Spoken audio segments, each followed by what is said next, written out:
ஓம் ஸ்ரீ சாய்ராம். பகவான் ஸ்ரீ சத்யசாய் பாபா அஷ்டோத்திரத்தில் 23வது திருநாமம் ஓம் ஸ்ரீ சாயி அபாந்தராத்மனே நமக என்பது.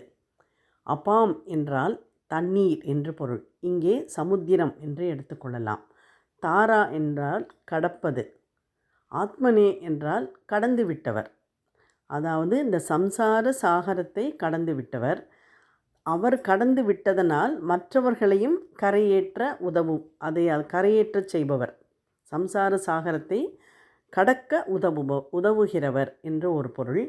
அப்பா என்றால் குறிப்பது என்று ஒரு பொருள்.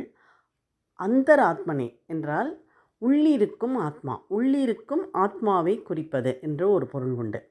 அதாவது அவர்தான் எல்லா உயிர்களுக்குள்ளும் இருக்கும் ஆத்மா, ஆத்மாவாக உறைந்திருப்பவர் அவர்தான். அத்தனை உயிர்களுக்குள்ளும் அந்தர்யாமியாக இருப்பவர் அவர் என்றும் ஒரு பொருள் உண்டு. ஆக நம்முடைய பிறப்பு இறப்பு என்னும் சம்சார சாகரத்தை கடக்க உதவுகிறவர், எல்லா உயிர்களுக்குள்ளும் அந்தர்யாமியாக இருப்பவர். அப்படிப்பட்ட சாய்பாபாவை வணங்குகிறேன். ஓம் ஸ்ரீ சாயி அபாந்தராத்மனே நமக.